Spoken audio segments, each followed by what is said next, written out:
Hello guys, कैसे हैं आप लोग। आज से अच्छे होंगे, आप लोगों की पढ़ाई अच्छी चल रही होगी। आप सब लोगों का एक बार फिर से आपके अपने ऑनलाइन प्लेटफॉर्म प्रयाग एकेडमी में बहुत बहुत स्वागत है।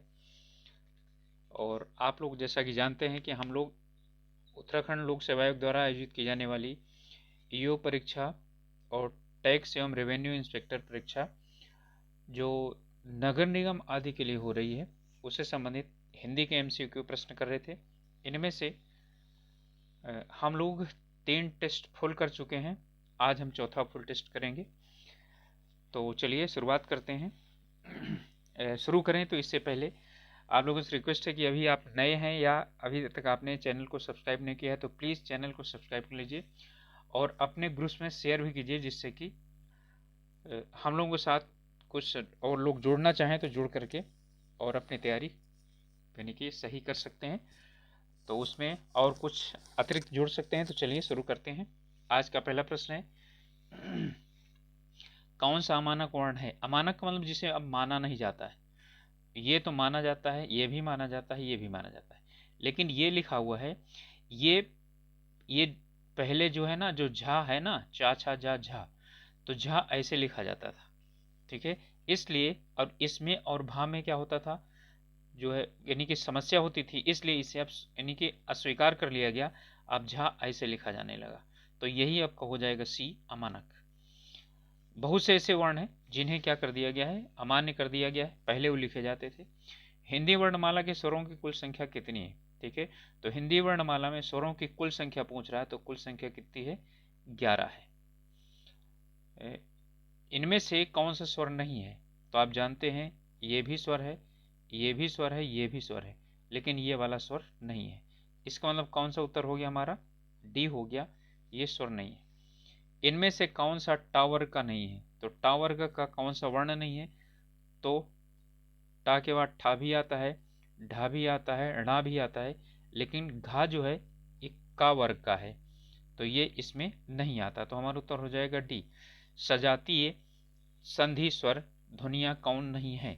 सजातीय संधि स्वर ध्वनियां की बात कर रहा है, तो सजातीय संधि स्वर, तो सजातीय संधि स्वर देखिए, ये भी सजातीय स्वर है, ये भी सजातीय स्वर से बना हुआ है, ये भी सजातीय स्वर से बना हुआ है, लेकिन ये विजातीय स्वर से बना हुआ है, अर्थात ये आ और ई से मिलकर के बना हुआ है, इसलिए ये विजातीय स्वर ध्वनि है।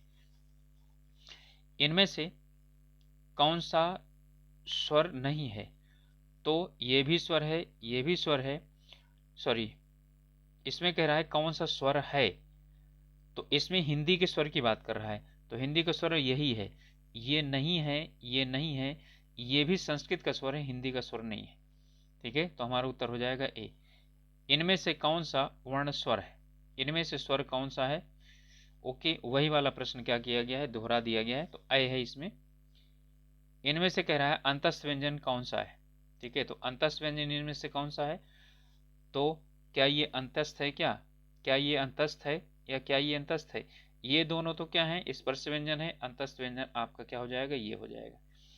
ओ का उच्चारण स्थल कौन सा है, तो ओ का उच्चारण स्थल कौन सा है, तो ओ जो है वो दो चीजों से मिलकर बना हुआ है। किससे किससे किससे मिलकर बना हुआ है, आ और ऊ से मिलकर बना हुआ है। आ तो है आपका कंठ है, और ऊ जो है ये ओष्ठ है, तो हमारा क्या हो जाएगा, कंठोष्ठ हो जाएगा। तो उत्तर हमारा डी हो जाएगा। चा और छा वर्ण का उच्चारण स्थान कौन सा है, तो चा और छा का उच्चारण, चा क्या है और छा क्या है, तो चा वर्ग का वर्ग कंठ है और चा वर्ग तालु है, तो ये इसका उच्चारण स्थान कौन सा है, तालु। ना तो मूर्धा, मूर्धा कौन सा है, टा वर्ग, ठीक है। कंठ में है का वर्ग और ओष्ठ है पा वर्ग। का गा जा फा ध्वनियां किसकी हैं, तो का गा फा जा ये सब क्या है, अरबी फारसी की ध्वनियां हैं। इस बात है आधुनिक हिंदी गद्य का प्रादुर्भाव भारतेंदु से हुआ। इसमें प्रादुर्भाव लिखा हुआ है, इसे सही करके लिखना है, तो किस कौन सा सही हो गया, प्रादुर्भाव, ठीक है। प्रादुर, तो यहाँ प्रारदुर लिखा हुआ है, ये प्रादुर है, और ये परादुर लिखा हुआ है, तो यहाँ पर क्या है, प्रादुर्भाव। दा के बाद आता है हिमालय की उतुंग चोटियां, इसमें हमें उतुंग का सही बताना है, तो उतुंग का कौन सा होता है सही, तो उत्तुंग है ये वाला सही। उत्तुंग चोटियां होती हैं यानी ऊंची ऊंची चोटियां। इसमें है धन धनुसंधान, ठीक है, अनुसंधान, सॉरी अनुसंधान यहाँ पे लिखा हुआ है। वैज्ञानिक अनुसंधान धार्मिक ग्रंथों की शिक्षा के प्रतिकूल है। तो कह रहा है कि अनुसंधान सही क्या होगा, तो ये अनुसंधान लिखा हुआ है और ये अनुसंधान लिखा हुआ है और ये अनुसंधान लिखा हुआ है और अनुसंधान यहाँ पर, ठीक है, ये लिखा हुआ है, अनुसंधान होता है, ठीक है, तो अनुसंधान ये वाला सही हो जाएगा। वे हिंदुस्तानी एकेडमी के वार्षिक अधिवेशन, कुल मिलाकर कह रहा है कि आपको अधिवेशन सही करना है। तो अधिवेशन कौन सा सही है, तो ये अधिवेशन लिखा हुआ है, ये अधिवेशन लिखा हुआ है, ये अधिवेशन लिखा हुआ है, ये अधिवेशन लिखा हुआ है, तो ये तो क्या है, गलत है, ठीक है। तो आपका जो अधिवेशन सही है वो ये है, ये अधिवेशन सही नहीं है। प्रधानमंत्री मंत्रिमंडल की बैठक की अध्यक्षता की, प्रधानमंत्री ने मंत्रिमंडल के बैठक की अध्यक्षता की, तो इसमें यानी कि सही कौन सा होगा, तो सही कौन सा होगा, मंत्रिमंडल, ये है, ये मंत्रिमंडल लिखा हुआ है, ये गलत है। मंत्रिमंडल ये तो वैसे लिखा हुआ है, मंत्रिमंडल ये सही है, ठीक है। तो मंत्रिमंडल की अध्यक्षता की, वह इन सब तथ्यों से अनभिज्ञ है, तो ये इसका जो है ना सही क्या होगा, तो अनभिज्ञ लिखना है, ठीक है। तो यहाँ अनिभिज्ञ लिखा हुआ, अनिभिज्ञ लिखा हुआ है, अब यहाँ पर है अनिभिज्ञ, ये है और अनभिज्ञ ये है, तो अनभिज्ञ ये होता है, ये वाला नहीं लिखा जाता, गा और या नहीं लिखा जाता, ज्ञा लिखा जाता है। यहाँ स्वतंत्र संग्राम में हजारों वीरों ने अपने प्राणों की बलि दी, यानी कि स्वतंत्र लिखा है, तो स्वतंत्रता या स्वातंत्र्य, तो ये स्वतंत्र लिखा हुआ है, ये स्वातंत्र लिखा हुआ है, ये स्वातंत्र्य लिखा हुआ है, ये स्वातंत्र्य लिखा हुआ है, तो स्वातंत्र्य, तो सही कौन सा हो जाएगा, ये स्वातंत्र्य आंदोलन।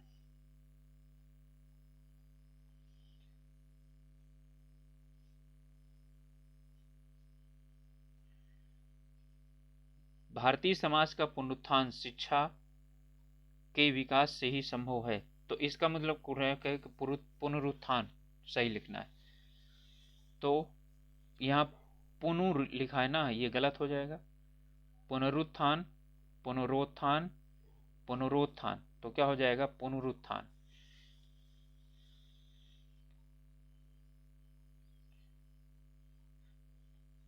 पुनर् और उत्थान से है तो पुनरुत्थान हो जाएगा, छोटा ऊ की मात्रा होगी। उनके स्नेह की अंतरस्थलीय सरिता मुख मुद्रा से स्पष्ट झांक रही थी, तो अंतस्थलीय या अंतस्थलीय ये बिल्कुल गलत है, अंतस्थलीय ये भी गलत हो जाएगा, ठीक है। तो यहाँ पर अंतस्थलीय है, ये सही होगा, ये तीनों क्या हो जाएंगे, गलत हो जाएंगे। तेजोमय का सही संधि विच्छेद क्या है, ठीक है, तो तेजोमय, तो तेजः धन क्या हो जाएगा, तेजः धन मय या अमय, तो तेजः धन मय हो जाएगा, ये तेजोमय हो जाएगा। विसर्ग संधि है, यानी कि विसर्ग के बाद यदि कोई भी स्पर्श व्यंजन आता है और उसके पहले आ होता है तो वो ओ में बदल जाता है। पयः धन धर, इसमें भी वही संधि होगी, पयः धर बिल्कुल नहीं होगा, पैधार नहीं होगा, पयाधर नहीं होगा, क्या हो जाएगा, पयोधर हो जाएगा, यानी कि आ और ये आया धा, तो क्या हो जाएगा, ओ में बदल जाएगा। जैसे मनाधन हर, तो मनोहर हो जाएगा। दुष्प्रकृति शब्द का संधि विच्छेद क्या होगा, तो दुष् नहीं, दुधन प्रकृति, ठीक है, तो क्या आ जाएगा, दुधन प्रकृति, तो क्या हो जाएगा, दुष्प्रकृति हो जाएगा। इसके बाद है बृहस्पति का संधि विच्छेद कौन सा होगा, तो बृहस्पति, ठीक है, तो बृह धन पति और बृहस्पति बृहस्पति बृहस्पति, तो बृह धन पति हो जाएगा, बृहस्पति। गौशाला में समास कौन सा है, गौशाला का मतलब गौवा की शाला, ठीक है, अर्थात गौवे के रहने का स्थान, तो ये क्या हो जाएगा, आपका तत्पुरुष समास हो जाएगा। पुस्तकालय, पुस्तक धन आलय यानी पुस्तकों के रखने का स्थान, तो क्या हो जाएगा, इसमें भी आपका क्या हो जाएगा, संबंध तत्पुरुष हो जाएगा। दशानन में कौन सा है, तो आप लोग अच्छी तरह जानते हैं दशानन में बहुब्रीहि समास है, बहुब्रीहि नहीं होगा, ठीक है, तो फिर क्या होगा, द्विगु होगा, और द्विगु नहीं होगा तो फिर क्या हो जाएगा, कर्मधारय होगा। त्रिलोचन, बहुब्रीहि, तत्पुरुष, अव्ययी भाव या द्वंद्व, तो त्रिलोचन में कौन सा है, बहुब्रीहि। त्रिलोचन, तीन है लोचन जिसके अर्थ हास्यो, कमल नयन, कमल के समान नयन, ठीक है, अर्थात कौन सा हो जाएगा, कर्मधारय हो जाएगा। अन्न जल, अन्न और जल, ठीक है, तो क्या हो जाएगा आपका, द्वंद्व समास हो जाएगा। एकल शब्द का तद्भव रूप क्या है, ठीक है, तद्भव की बात कर रहे हैं, तो एकल का मतलब होता है एक होता है, तो अकल होगा नहीं, अकील होगा नहीं, अकेला हो जाएगा। एकल का मतलब होता है अकेला। चलिए इसके बाद है, इसमें निम्नलिखित में से कौन सा शब्द तद्भव है, ठीक है, तो इसमें कौन सा तद्भव है, ओखली, नासिक, पुत्र और तीक्ष्ण। तो इसमें जो है आपका तीक्ष्ण और पुत्र तो क्या है, तद्भव शब्द है, ठीक है, और नासिक भी तद्भव है, तो क्या हो जाएगा, ओखली जो है ना, इसका होता है ओखल, तत्सम शब्द। इसमें कह रहा है तद्भव शब्द कौन सा है, तो इसमें तद्भव शब्द कौन सा है, उलूक, कोप, ओझा और पुस्तक। इसमें उलूक उल्लू, ठीक है, कोप कुआं। अब इसमें बताना है तद्भव पुस्तक है या ओझा है।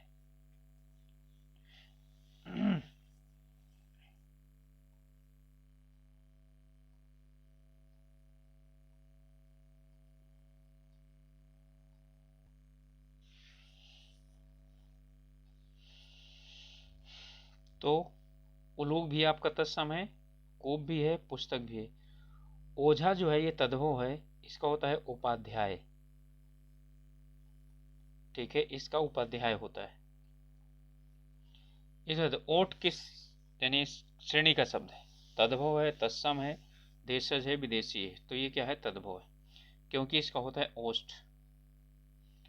कैवर्त शब्द का तद्भव क्या होगा, मल्लाह, केवट, नाविक या केवल, तो कैवर्त की बात कर रहा है, तो कैवर्त का क्या होगा, कैवर्त का होता है मल्लाह नहीं, वैसे मल्लाही ही कहा जाता है, लेकिन क्या है, केवट, यानी कि जो नाव चलाते हैं और नदी को पार करवाने काम करते हैं उनका होता है ये, उन्हें कहा जाता है। इनमें से कौन सा शब्द तद्भव है, कोयल, उज्ज्वल, आश्चर्य और कंटक। देखिए ये तो तीनों क्या हैं, ये तत्सम है, सिर्फ कोयल है, कोयल को होता है कोकिला। करपर, ठीक है, करपर का तद्भव शब्द क्या होगा, तो करपर का कपूर, कपड़ा और करकट और खप्पर, ठीक है, तो देखिए इसका ये भी नहीं होता, ये भी नहीं होता, ठीक है, और इसका करकट भी नहीं होता, इसका हम कपूर ले सकते हैं, ठीक है, इसका कपूर हो सकता है। करपट, करपट का क्या होता है, कपड़ा यानी कि कपट, कारपेट, कपूर या कपड़ा, तो इसका करपट का क्या होता है, कपड़ा होता है। इनमें से रूढ़ शब्द कौन सा है, रूढ़ शब्द का मतलब होता है जो सिर्फ एक ही अर्थ के लिए प्रयोग किया जाता है, तो दूध वाला दो शब्द से बना है, घुड़सवार दो शब्द से बना हुआ है, और ये भी क्या है, अब नाग जो है ये रूढ़ शब्द है, ये योग रूढ़ है, और ये दोनों क्या है, यौगिक हैं। इनमें से संकर शब्द कौन सा है, आतिश और बाजी सेम भाषा के हैं, ठीक है, लफंगा, ठीक है, एक ही है, चुगल और खोर एक ही भाषा के। यहाँ पर जो नारिकेल है, ठीक है, ये अलग अलग भाषा, नारी अलग है, केल अलग है, ठीक है, नारिकेल का मतलब नारियों का, केल का मतलब है मतलब खेलना या चुहलबाजी करना, ठीक है, तो ये आपका यही जो है ये संकर शब्द है। छायादार किसका उदाहरण है, तो छाया अलग है, दार अलग है, ठीक है, छाया हिंदी का शब्द है, दार, ठीक है, अब अरबी का है, तो ये क्या हो जाएगा, ये संकर शब्द हो जाएगा। फिर है इनमें से योग रूढ़ शब्द कौन सा है, पीला, ये तो पीला रंग के लिए होता है, तो रूढ़ है ये, ठीक है, पर ये भी रूढ़ है। जलज जो है ये यौगिक यानी कि यौगिक है और दूध वाला, ठीक है। तो यहाँ पर दूध और वाला ये जो है ना यौगिक है, लेकिन इसे हम योग रूढ़ नहीं कह सकते। दूध देने वाला जो होता है वो अलग है, जलज जो है ये यौगिक है। जलज कमल के लिए योग रूढ़ है, यौगिक है लेकिन ये योग रूढ़ है। प्रयोग के आधार पर शब्द कितने प्रकार के हैं, ठीक है। तो प्रयोग के आधार पर शब्द कितने प्रकार के होते हैं, 8 प्रकार के होते हैं।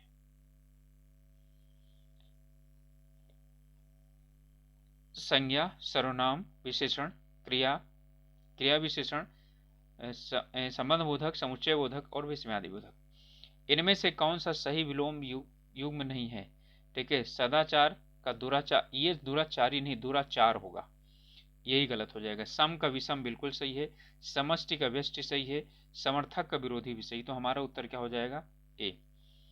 लाभ हानि किस युग्म के अंतर्गत आते हैं, ठीक है। तो लाभ हानि किस युग के अंतर्गत आते हैं, तो ये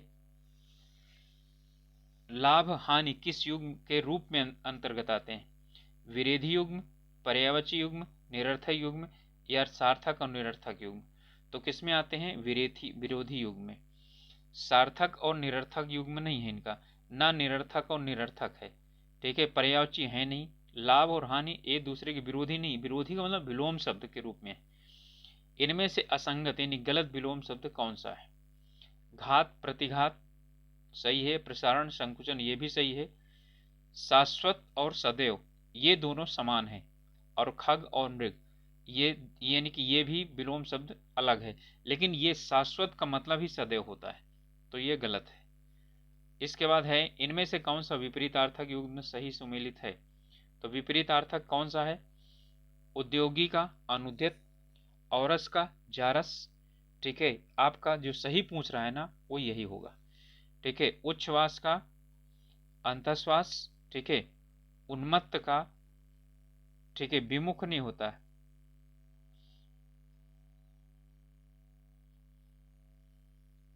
इसके बाद है, इनमें से कौन सा विलोम युग्म त्रुटिपूर्ण है, अपेक्षा, उपेक्षा, अग्रज, अनुज, उन्नत, उन्नत है तो ये होगा अवनत, यही वाला हमारा जो है ना गलत होगा। आदान प्रदान ये सब एक दूसरे से क्या है, ये विलोम शब्द हैं, लेकिन उन्नत का अवनत होता है, नत की अवगत। विलोम की दृष्टि से एक युग्म अशुद्ध है, उन्मुख का विमुख, रित का अनित, गत का अनागत, मंद का द्रुत, ठीक है। इसमें है उन्मुख का विमुख सही है, रित का अनित ये भी सही है, गत का, ठीक है, आगत होगा ना कि अनागत, ठीक है। गत का आगत होगा ना कि अनागत, और मंद का द्रुत ये भी सही है। तो हमारा क्या हो जाएगा, ये वाला अशुद्ध हो जाएगा। इस बात है, अनुपम शब्द का प्रयोज्य शब्द इनमें से कौन सा नहीं है। तो अनुपम का प्रयोज्य शब्द कौन सा नहीं है, अतुल, अपूर्व, अनिल और अनोखा। तो क्या चीज है, अनिल नहीं है, अनोखा भी है, अपूर्व भी है, अतुल भी है। पार्वती का प्रयोज्य शब्द कौन सा नहीं है, गिरिजा, शैलजा, शिवानी और क्या है, अपर्णा। तो अपर्णा नहीं है, ठीक है। शिवानी भी, गिरिजा भी और शैलजा भी इनका भी है, ठीक है। ये पर्णा है क्योंकि इन्होंने पत्ते खा करके और शिव की आराधना की थी, इसलिए इनको अपर्णा नहीं पर्णा बोला जाता है। पक्षी का प्रयोज्य शब्द कौन सा नहीं, खग, शकुंद, शकुनी और शकुंत। तो इसका है शकुंद नहीं है, खग, शकुनी और शकुंत जो है इसके प्रयोज्य शब्द हैं। कूलंकसा किसका प्रयोज्य शब्द है, तो कूलंकसा किसका प्रयोज्य शब्द है, कूलंकसा नौका का है, बिजली का है, रात्रि का है या नदी का है। यहाँ कुल आता है ना, तो कुल का मतलब किनारा, और किनारा किसमें पाया जाता है, नदी में पाया जाता है। तो क्या हो जाएगा, कूलंकसा नदी का पर्यायवाची है। इनमें से एक सूर्य का पर्यायवाची है, रस, अर्क, निचोड़ और सार। तो बहुत अच्छा जो है ना, यानी कि प्रश्न है, रस का नहीं होता, ना निचोड़ का होता है, ना सार का होता है, किसका होता है, अर्क का जो पर्यायवाची शब्द है, ठीक है, वो किसका होता है? अर्क का अर्थ होता है सूर्य। इनमें से कौन सा धनुष का पर्याय नहीं है? सरासन, असी, कोदंड और पिनाक।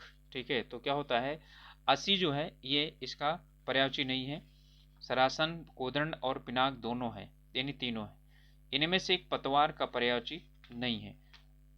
अर्जुन, कर्ण, दुर्योधन और नकुल, इनमें से एक क्या है? पतवार का पर्यायवाची है। ठीक है, तो इसे पर्याय का, तो क्या अर्जुन है, दुर्योधन है, नकुल है या कर्ण है? तो बिल्कुल कर्ण जो है ये पतवार का पर्यायवाची शब्द होता है। अजीर शब्द का अर्थ क्या होता है?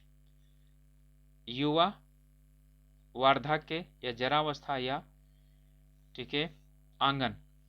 तो जो अजीर शब्द है, ठीक है, वो होता है आंगन, वो अजर होता है। अजर का मतलब जिसे जरा ना आए, यानी कि जरा का मतलब बुढ़ापा।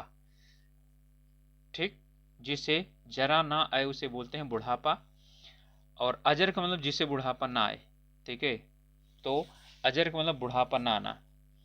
तो यहाँ अजीर का मतलब होता है आंगन। मंगल भवना मंगलहारी द्रवहु सु दशरथ अजीर बिहारी, ने जो दशरथ के आंगन में क्या हो रहे हैं? घूम रहे हैं। ठीक है, उनकी वंदना कर रहा हूं मैं। अग्नि को यान नहीं कहते, क्या? वायु, सखा, दहन, भानु और पिशानु। तो क्या नहीं कहते? भानु नहीं कहते। भानु सूर्य का होता है। जिसके देश के साथ विश्वास, जिसने देश के साथ विश्वासघात किया हो, ठीक है, वो क्या है? बागी, देशद्रोही, विश्वासघाती, विद्रोही, वो है देशद्रोही। वह स्त्री जिसकी कोई संतान ना हो, तो उसे क्या कहा जाता है? उल्टा, अप्रसूता, बांझ या विधवा। तो वह जिसके कोई संतान ना हो, ठीक है, उसे क्या कहा जाता है?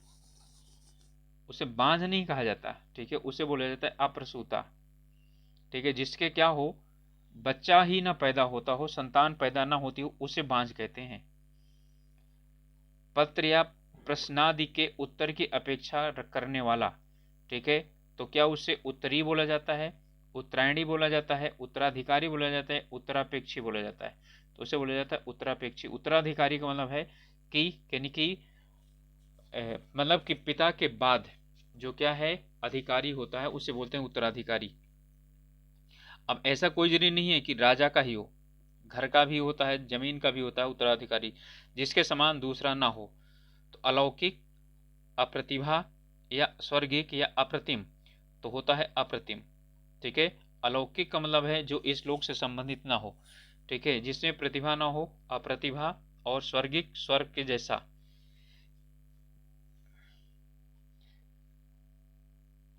इसके बाद जहां पहुंचा ना जा सके उसे क्या बोलते हैं? दुर्गम, अगम, अधिगम, सुगम और, तो जहां पहुंचा ना जा सके, ठीक है, उसे बोला जाता है दो धन गम, दुर्गम, और इसका विलोम होता है सुगम।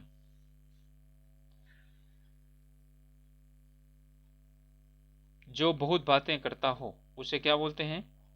बधिर, जो न सुनता हो बधिर है। वचनी, जिसे वचन से कहा जा सके।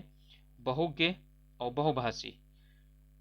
ठीक है, तो यहाँ जो बहुत बातें करता हो वैसे उसे वाचाल कहा जाता है। बहुज्ञ नहीं होगा यहाँ पर, फिर हो जाए बहुभाषी, यदि इसमें से हमें क्या चुनना हो, यदि चुनना हो तो। वैसे बहुभाषी का मतलब है जो बहुत सी जो है, अच्छा बहुभाषी होगा ये, जो बहुत सी भाषा जानता हो उसे बहुभाषा भाषी कहते हैं। विचित्र के 3 समानार्थी शब्द दिए गए हैं, एक शब्द समानार्थी नहीं है, उस शब्द का चयन करें जो समानार्थी नहीं है। विचित्र का विलक्षण होता है, अनूठा भी होता है, ठीक है, रहस्यमय भी होता है, वो भिन्न नहीं होता। ठीक है, तो ये तीनों हैं विचित्र का। विप्र शब्द का समानार्थी शब्द कौन सा है? तो विप्र का होता है ब्राह्मण। वृषभानुजा किस शब्द का समानार्थी है? ओके, जानकी का नहीं, पार्वती का नहीं, सीता का नहीं, किसका है? राधा का। वृषभानु की अनुजा, ठीक है, वृषभानु का की जा पुत्री, तो वृषभानु की पुत्री तो क्या हो गई? राधा हो गई।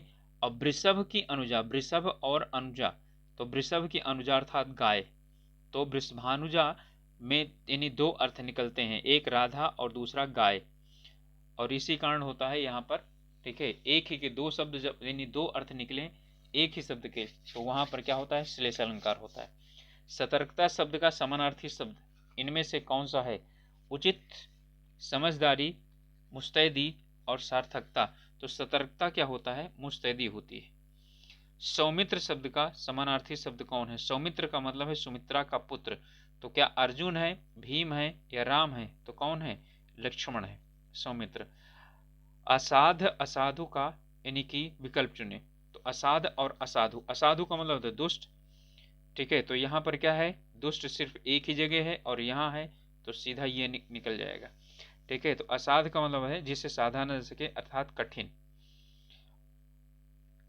अशोच और अशौच, ठीक है, इनमें अशौच का मतलब होता है, या अशौच का मतलब है बिना सोचे, और अशौच का मतलब होता है अशुद्धि। ठीक है, तो क्या हो गया, बिना सोच के और अशुद्धि।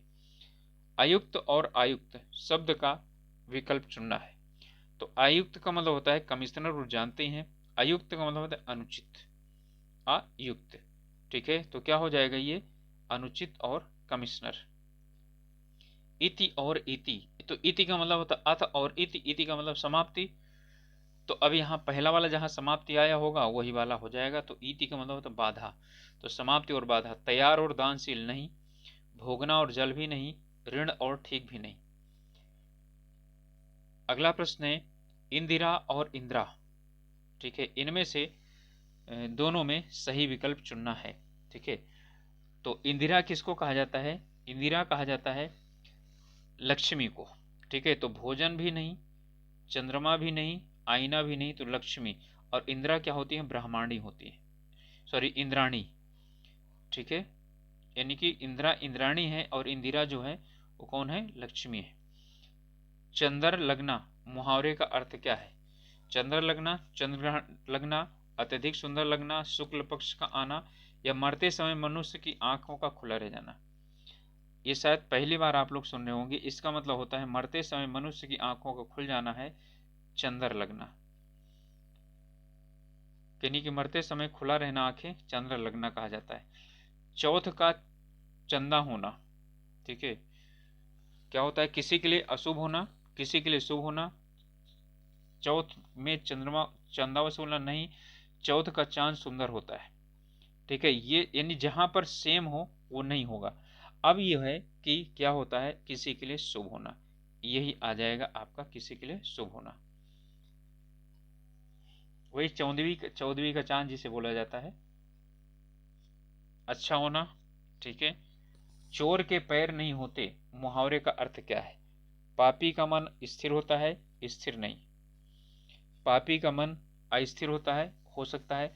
पवित्र व्यक्ति का मन अस्थिर होता है, गरीब का मन अस्थिर होता है। तो यही तो है, पापी का मन अस्थिर होता है। चोर के यानी दाढ़ी में तिनका, उसका भी अर्थ है ये। चेहरे पर हवाइयां उड़ना, इसका अर्थ क्या है? चेहरे पर हवाइयां उड़ना अर्थात का मतलब होता है क्या? तेजी से चलना नहीं, घबरा जाना बिल्कुल सही है, जवाब ना देना ये भी गलत है, क्रोधित होना ये भी गलत है। तो हवाइयां उड़ना का मतलब है घबरा जाना। पापड़ बेलना का अर्थ क्या है? पापड़ बेलना का मतलब कठिन परिश्रम करना। ठीक है, पापड़ बनाना बिल्कुल नहीं, खाना बनाना बिल्कुल नहीं, पतली रोटी बनाना नहीं, मुसीबत उठाना। ठीक है, कान का कच्चा होना, यानी सुनी सुनाई बातों पर विश्वास कर लेना। तो कम सुनना नहीं, दूसरे की बात न मानना नहीं, सुनी बात पर विश्वास करना। काम का कमजोर होना ये भी नहीं, तो सुनी सुनाई बातों पर विश्वास करने वाला। इस बात है 19-20 होने का अर्थ ये है। तो 19-20 में कितना अंतर होता है? थोड़ा सा अंतर होता है ना, तो थोड़ा बहुत अंतर होना, बहुत अंतर होना नहीं। बहुत अंतर होना का ये होता है कहाँ राजा भोज कहाँ गंगू तेली, भाग जाना 9-2-11 होना। ठीक है, इसके बाद हिसाब जोड़ना ये नहीं है। ठीक है, क्या हो गया? बहुत कम अंतर होना। आंखों पर चर्बी छाना, इसका मतलब है ठीक है कि कुछ ना सूझना या कहना न मानना। धोखा खाना, अभिमान करना, कुछ समझ ना आना, निर्लज होना। तो क्या हो जाएगा? यही हो जाएगा निर्लज होना। राम ने सुरेश के साथ मित्रता का निर्वाह किया, इसमें भाववाचक संज्ञा कौन सी है? ठीक है, तो भाववाचक कौन सी है? मित्रता। ठीक है, तो कौन सी भाववाचक संज्ञा है? मित्रता। मित्र देखा जा सकता है, मित्रता नहीं। तो मित्र से मित्रता बना है। मित्र जो है जातिवाचक संज्ञा है। मानव शब्द के लिए उपयुक्त भाववाचक संज्ञा कौन सी है? मनस्वी नहीं, मनुष्यत्व, मानवता, आदमीयता नहीं, ये आदमी से होता है। तो सही पूछ रहा है ना, तो मनुष्यत्व भी बनेगा, मानवता भी बनेगा, लेकिन सही सही क्या बनेगा? ठीक है, मानवता। इनमें से भाववाचक संज्ञा कौन सी है? पराया, जागरण, अपना और सभ्य। तो कौन सा है? सभ्य।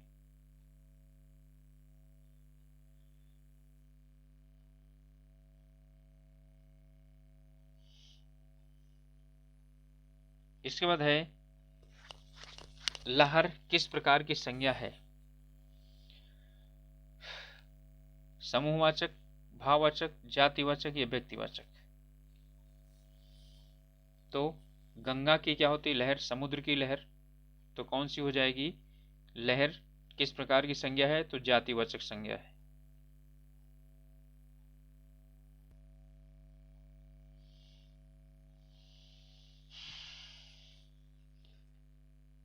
चलिए अगला प्रश्न है,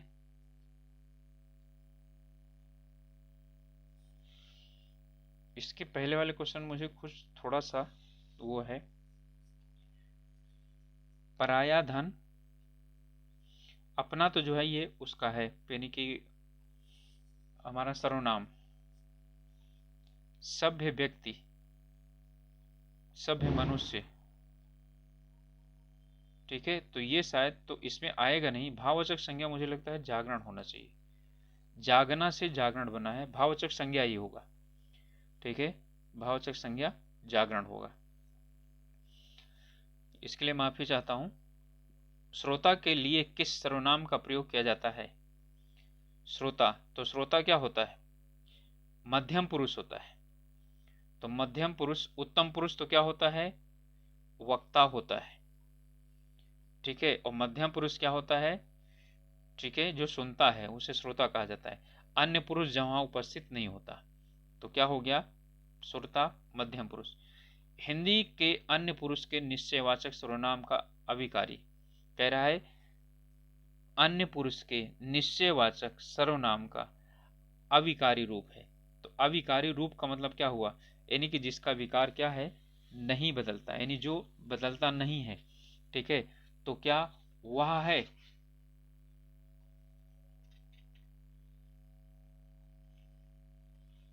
या उन है, या उस है, या उन्हें है, ठीक है, तो यहां अविकारी रूप की बात कर रहा है। और अन्य पुरुष, तो अन्य पुरुष कौन सा होता है? ठीक है, ये यानी जो बिगड़ा हुआ रूप नहीं है। तो यह और वह, वो क्या है? ये निश्चयवाचक होता है, और ये बिगड़ा हुआ रूप नहीं है, तो यहां पर क्या होगा? अविकारी रूप वो है। ध्यान दीजिएगा, इसमें अविकारी रूप बोल रहा है, और जबकि जो आपका वो क्या बोलते हैं सर्वनाम है, वो विकारी होता है, सॉरी, अब यानी विकारी होता है, यानी बदल जाता है, ठीक है। इसी तरह से जो है, यानी कि हम जब व्यक्तिवाचक संज्ञा की बात करें तो वो नहीं बदलता ना, ठीक है। तो यहाँ पर जो पूछ रहा है वो ये पूछ रहा है कि कौन सा अविकारी था, बदला नहीं, वह से उन भी बना है, उन्हें बना है, और उस भी बना है, ठीक है, लेकिन वह जो है इसका मूल शब्द है, इसलिए जो वह है वो यही शब्द होगा इसका। क्वेश्चन समझिएगा, क्वेश्चन कह रहा है कि निश्चयवाचक यानी कि अन्य पुरुष, तो अन्य पुरुष में कौन आता है? यह आता है और वह आता है, ठीक है, ये यही क्या होते हैं? निश्चयवाचक, दोनों निश्चयवाचक हैं, ठीक है, लेकिन इसका अभिकारी रूप अर्थात ये बिगड़ा हुआ रूप जिसका ना हो, ठीक है, तो यहां पर क्या हो जाएगा? वह हो जाएगा। जैसा करोगे वैसा भरोगे में कौन सा है? तो जैसा करोगे वैसा भरोगे, क्या पुरुषवाचक है? क्या नहीं। मैं, तुम, वह प्रश्नवाचक नहीं। प्रश्नवाचक में कौन कौन से आते हैं? ठीक है, कौन, कोई, यानी कौन और कोई, या क्या, निजवाचक, आप, संबंधवाचक है जो सो, इस वजह से कोई और कुछ, ये अनिश्चयवाचक है। संबंधवाचक जो सो, ठीक है, निश्चयवाचक यह और वह, निश्चयवाचक में यह और वह, अनिश्चयवाचक में कोई और कुछ, निजवाचक में आप। इनमें विशेषण नहीं है। ठीक है, इसमें कौन सा ऐसा शब्द है जो क्या है, विशेषण के अंतर्गत इनमें से नहीं आता है। ठीक है, तो कौन सा, अकूत या अचार या अकर्ण या अचंड, तो क्या हो जाएगा, अचार हो जाएगा। अचार जो है ये विशेषण के अंतर्गत नहीं आता है। ठीक है, तो अकूत आता है, अकर्ण आता है, अचंड आता है। इसके बाद राम की गाय बहुत काली है, इसमें काली क्या है, तो काली क्या है, वो विशेषण है और गुणवाचक विशेषण है। इसके बाद है कौन सा युग्म, यानी युग्म पहचाना है, काले टोपी नहीं, काले टोपी नहीं, काली टोपी। सुनहरी नहीं, सुनहरा पत्ता। ठीक है, दुबला पतला लड़का, यही सही है। उड़ता हुआ चिड़िया नहीं, उड़ती हुई चिड़िया। तो यहां पर क्या है आपका, ये वाला सुमेलित है, दुबला पतला लड़का। इनमें से विशेषण है, तो विशेषण कौन सा है, प्रपंच, पहुंच, सरपंच और पांचवा, तो विशेषण कौन सा है, पांचवा है। विशेषण जानने के लिए मैं हर बार बताता हूं कि आपको क्या करना है, आगे संज्ञा लगा देना है। ठीक है, तो पता चल जाएगा विशेषण है या नहीं है। संज्ञा लगी तो विशेषण है, नहीं लगी तो नहीं है। इसमें समुदायवाचक विशेषण कौन सा है, ठीक है, संवाद है, चौगुना, चौथा, चारों और चार। देखिए ये तो जो है ना, इसका उत्तर हो जाएगा चारों, ये समुदाय बनाता है। चारों, पांचों, दसों, बीसों, ये समुदायवाचक होते हैं। ठीक है, चौगुना, पांच गुना, ठीक है, और चार और पांच ये सब क्या है, संख्यावाचक है। चौथा क्रमवाचक है। इसमें कह रहा है पूर्वकालिक क्रिया कौन सी है, तो पूर्वकालिक क्रिया का मतलब जब एक हो करके दूसरी क्रिया हो। सीता घर में बैठी है, नहीं। ठीक है, बिल्कुल नहीं। वह कल आया था, नहीं। राम मोहन को मारकर भाग गया, यही है। ठीक है, दो हैं क्रियाएं, मार कर और भाग गया। ठीक है, तो क्या हो गया, मार कर जो है ये पूर्वकालिक क्रिया है। खून खौलना, ये भी नहीं। बच्चे गाना गा चुके हैं, इस वाक्य में मुख्य क्रिया की पहचान करें। ठीक है, तो गाना। ठीक है, तो क्या है, तो यानी कि ये है गा, गाना नहीं। गाना तो क्या है, कर्म है, तो क्या हो गया, गा। जो चुके हैं वो सहायक क्रिया है। मैं जाता हूं, इस वाक्य में सहायक क्रिया की पहचान करें। ठीक है, ता है, ती है, ते, तो क्या चीज है, यानी कि यहां पर सहायक क्रिया इनमें से हूं है। चलना फिरना दौड़ना कैसी क्रियाएं हैं, तो आप जानते हैं कि चलना फिरना दौड़ना सिर्फ और सिर्फ क्या है, ठीक है, ये सिर्फ कर्ता को प्रभावित करती हैं, इसलिए मुख्य क्रिया नहीं होंगी, सहायक क्रिया नहीं होंगी, सकर्मक नहीं होंगी, क्या होंगी, अकर्मक क्रियाएं होंगी। स्वयंवर में कौन सा उपसर्ग लगा हुआ है, उपसर्ग की बात कर रहा है। ठीक है, तो उपसर्ग पूरा पूरा इतना है, स्वयं और वर। ठीक है, उपसर्ग है स्वयं और वर जो है ना उसमें मूल शब्द है। अनंग शब्द में कौन सा उपसर्ग है, ठीक है, तो अन और अंग। ठीक है, तो इसमें क्या है, अनंग।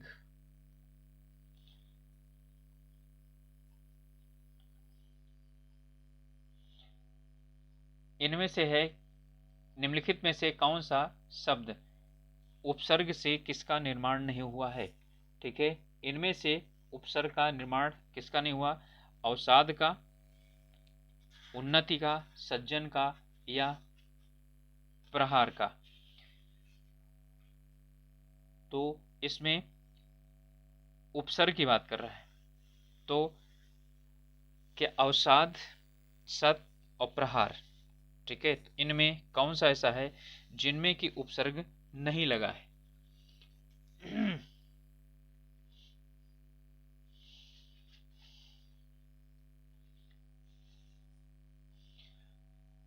तो इनमें हम यदि देखें तो वैसे तो सब में लगा हुआ है। इसमें प्र उपसर्ग लगा हुआ है, इसमें उत उपसर्ग लगा हुआ है, इसमें सत उपसर्ग लगा हुआ है, इसमें अ उपसर्ग लगा हुआ है। ठीक है, तो यदि हमें इसको जो है यानी इसमें चुनना हो तो हम क्या चीज करेंगे, हम इसमें प्रहार को चुनेंगे। ठीक है,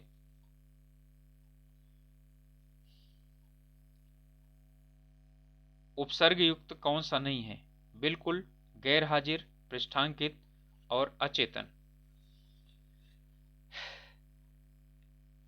तो इसमें कौन सा ऐसा है, देखिए आपका उसमें उपसर्ग होना चाहिए, ऐसा कोई जरूरी नहीं। बिल उपसर्ग है इसमें, गैर उपसर्ग है, आ उपसर्ग है, लेकिन यहाँ पृष्ठ उपसर्ग नहीं होता है। ठीक है, ध्यान दीजिएगा, पृष्ठ उपसर्ग नहीं होता, इसलिए पृष्ठांकित। इसमें इत, पृष्ठांक और इत, ठीक है, पृष्ठ अंक और इत प्रत्यय है। कौन सा देशज प्रत्यय का उदाहरण नहीं है? फर्राटा, उच्चतर, अड़ियल और घुमक्कड़। ठीक है, तो कौन सा है? ये वाला नहीं है। ठीक है, ये उद्भन चर है। इनमें से प्रत्येक युग्म शब्द है। प्रत्यय युग्म किसमें है? सादर, स्वभाव, सावधान, समझदार। तो कौन है? समझ और दार। इनमें से प्रत्यय युक्त शब्द नहीं है। बोली, बोल और ई, पिपासा, भाषा और अंकुर। ठीक है, तो यहां पर कौन सा है? भास और आ। इसमें अंकुर है जिसमें कि प्रत्यय नहीं लगा हुआ है। तो ये थे हमारे लगभग जो है, यानी कि 100 या 100 से ज़्यादा, एक दो प्रश्न ज़्यादा होंगे।